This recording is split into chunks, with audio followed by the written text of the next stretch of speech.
This is my favorite little bit of music theory. It's for making chord progressions. Putting a note on each of the white keys, skipping only the black keys, C, D, E, F, G, A, B, C. This is the major scale. Notice how if we combine two adjacent steps from this key, they will sound dissonant.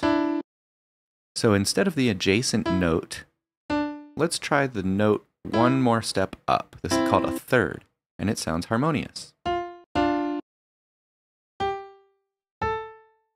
This is going to give us sort of a painter's palette of chords to work with. Each chord has a root note on the bottom and a note above that called the third because it's on the third degree above the root. If we add a fourth, it's also a little bit dissonant, although it's pretty.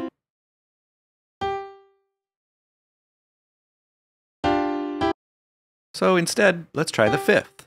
The root, the third, and the fifth.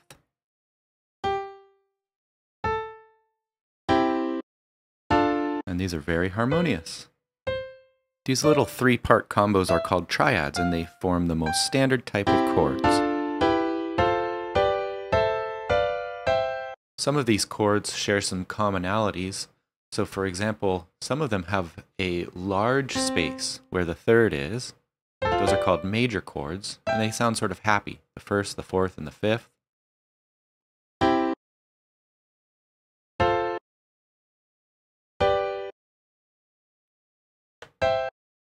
The second, third, and sixth chords have a small interval on the bottom.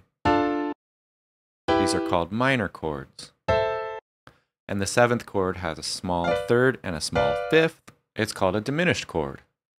Since each has a different quality, we can kind of find the ones we want for our song just by listening to their different sounds. I think I'm going to go with the 6, the 5, and the 4 here. So we'll get rid of the others.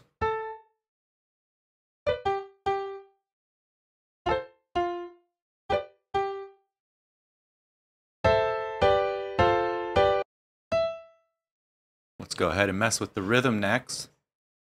Double the length of each chord and shorten 2 of these. We'll slide the other 2 a little ahead of the beat.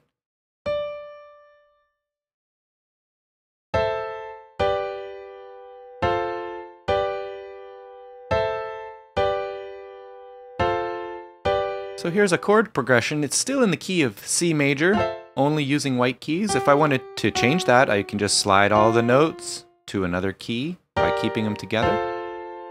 Time for drums.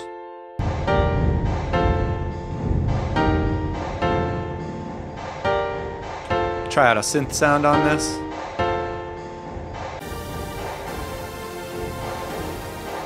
And that's how I start a lot of my projects. Thanks for watching. See you next time.